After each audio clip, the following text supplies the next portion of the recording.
राजेश चषक फुटबॉल स्पर्धेत पाटाकडील तालीम मंडळाचा ट्राय ब्रेकरमध्ये विजय। कोल्हापूर येथे सुरू असलेल्या राजेश चषक फुटबॉल स्पर्धेत आज दुपारी खेळवण्यात आलेल्या सामन्यात पाटाकडील तालीम मंडळ आणि दिलबहार तालीम मंडळ यांच्यात चुरशीची लढत पाहायला मिळाली। संपूर्ण वेळ सामना गोलशून्य बरोबरीत राहिल्यानंतर ट्राय ब्रेकरमध्ये पाटाकडील तालीम मंडळाने 4-3 गोल फरकाने विजय मिळवत पुढील फेरीत प्रवेश केला।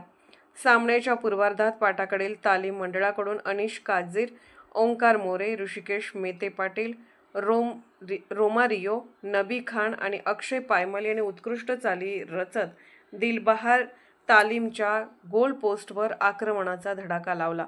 मात्र दिलबहारच्या गोलरक्षक जयकुमार मेथे यांनी दमदार बचाव करत पाटाकडीलच्या प्रयत्नांना वारंवार हाणून पाडले। ओंकार मोरे यांनी मारलेला जोरदार फटका जयकुमार मेथे यांनी अप्रतिम झेलत गोल होऊ दिला नाही। तसेच नबी खान यांनी फ्री किकवर मारलेला फटका देखील मेथे यांनी पंच करून बाहेर काढला।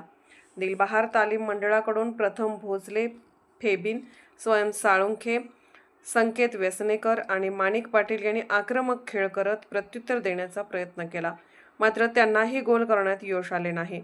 उत्तरार्धात पाटाकडील तालीम मंडळाच्या ऋषिकेश मेते पाटील यांना 2 सुवर्णसंधी मिळाल्या, पण त्या वाया गेल्या। तसेच नबी खान आणि रोमारियो यांच्याही प्रत्येकी 2 संधी हुकल्या। दुसरीकडे दिलबहार तालीमचा खेळाडू यंगजिन यालाही 2 सोप्या संधी मिळाल्या, मात्र त्यालाही गोल करता आला नाही। पूर्ण वेळेत दोन्ही संघांना गोल करण्यात अपयश आल्याने सामन्याचा निकाल ट्राय ब्रेकरवर लावण्यात आला। ट्राय ब्रेकरमध्ये पाटाकडील तालीम मंडळाने अचूक फटके मारत 4-3 गोल फरकाने सामना जिंकला।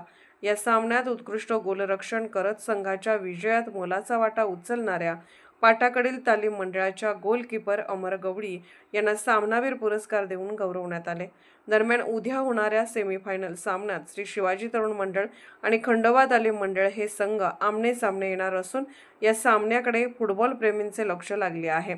अर्थराज्य न्यूज मराठी करिता स्पोर्ट्स इन प्रतिनिधी राजेश भोसले। अर्थराज्य न्यूज चॅनलला लाईक करा, शेअर करा आणि सबस्क्राईब करा।